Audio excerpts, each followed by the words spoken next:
नमस्ते दोस्तों, कैसन बानी जा आप सभी। हम आशा करते हैं सारा लोग खुश और हैप्पी होई। तो आज हम लेके आइल बा नींबू और मिर्च के अचार बनावे के बहुत ही आसान तरीका, जौन बिना धूप के आप लोग ऐसे भी बना सकेनी जा और 1 साल भी रख के स्टोर कर सकेनी जा। सालों साल ये अचार खराब ना होला। तो चलिए आज के मजेदार रेसिपी शुरू कर लिया जाए।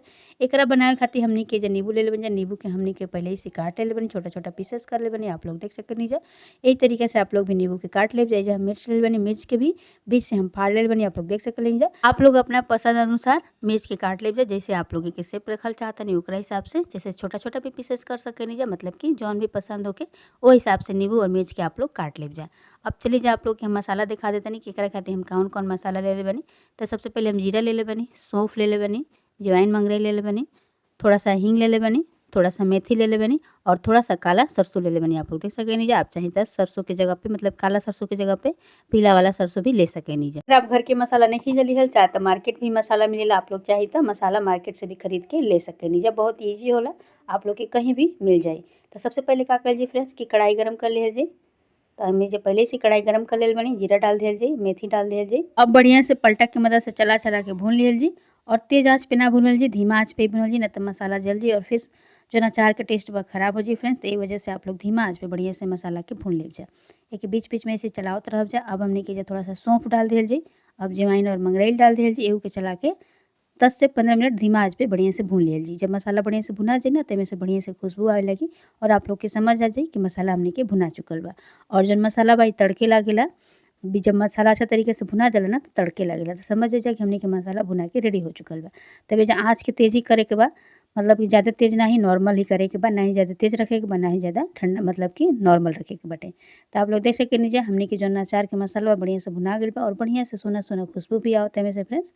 तो अगर आप लोग के समझ में ना आवे तो जब मसाला बढ़िया से भुना जाला ना, तो एमे से बढ़िया-बढ़िया खुशबू आवे लागेला। आप लोग के ऐसे ही समझ में आ जाई कि मसाला भुना के रेडी हो चुकल बाटे। तो आप लोग देख सकेनी जा एके बीच-बीच में ऐसे ही चला करके भून लेवे के बाटे। या फ्रेंड्स हमने के जब मसाला भुना के रेडी हो चुकल बा, एकर कलर आप लोग देख सकेनी जा चेंज हो गइल बा, तब एजा हमने के काला वाला सरसों डाल देब जा।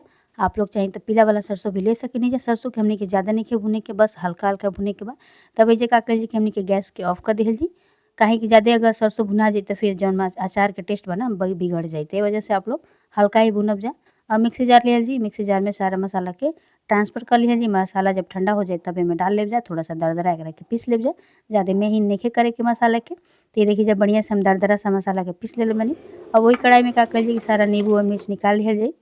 तो आप लोग देख सकेनी जा हम नींबू मिर्च के कढ़ाई में डाल लेले बानी। अब थोड़ा-सा एजा हमनी के हींग डाल दिहल जाई। 1 चुटकी के करीब एजा हमनी के हींग डाल दिहल जी।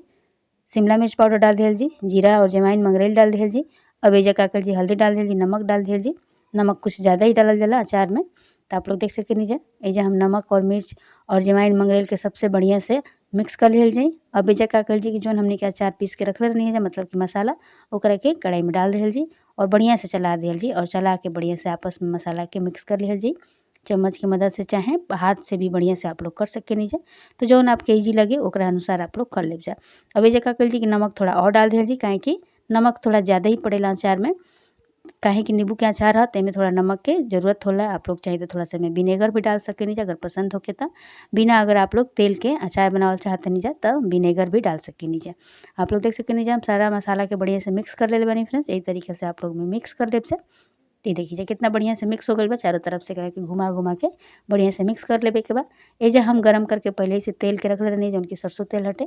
अब एकरा के कढ़ाई में डाल दिहल जी। अब एजा हम का कइल जी कि चम्मच से बढ़िया से मिक्स कर लिहल जी। तो चम्मच से अगर मिक्स ना होखे अच्छा से तो एकरा के हाथ से भी मिक्स कर ले सकेनी जा आप लोग।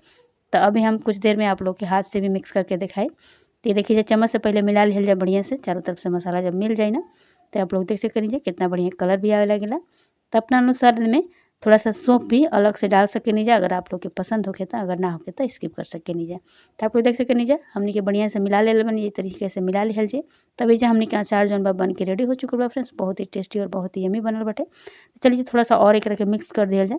तो जब हाथ से हम बढ़िया से मिला लेतनी ताकि जौन अचार के मसाला बा ना मरिचा और नींबू में बढ़िया से मिल जाओ। तो आप लोग देख सकेनी जा कितना बढ़िया से मिलाओ तनी। ये तरीके से आप लोग भी मिला लेब जा। हाथ से मिलावे में थोड़ा ईज़ी भी रहेला और बढ़िया से मिक्स हो जाला। ते वजह से हम हाथ से मिला लेले बानी। आप लोग देख सकेनी जा। तो हम चारों तरफ से मिला देले तनी। तो ये देखिए जा कितना बढ़िया हमनी के नींबू और मिर्च के अचार बन के रेडी हो चुकल बा। तो एकरा के 2 दिन से या 4 दिन के बाद आप लोग एके खा सकेनी जा। बहुत जल्दी अचार जौन बा ना तैयार हो जाला। तो अगर आप लोग एमे सिरका भी डालल चाहतनी जा त गन्ना के जौन सिरका आवेला वो भी थोड़ा सा डाल सकेनी जा। अगर आप लोग के साथ विनेगर होखे त विनेगर भी डाल सकेनी जा, अगर ना होखे त ऐसे भी रख सकेनी जा। तो ये देखी जा कितना बढ़िया मरीचा में मसाला मिक्स हो गइल बा। एकरा के रोटी पराठा के साथ खाए में बहुत ही मज़ा आवेलाटे। तो एकरा के हम 1 घंटा खातिर धूप में रखल जाई। तो एइजा हम आप लोग के देखावतनी एगो बर्तन में निकाल के 1 घंटा खातिर धूप में रख लेलनी ह।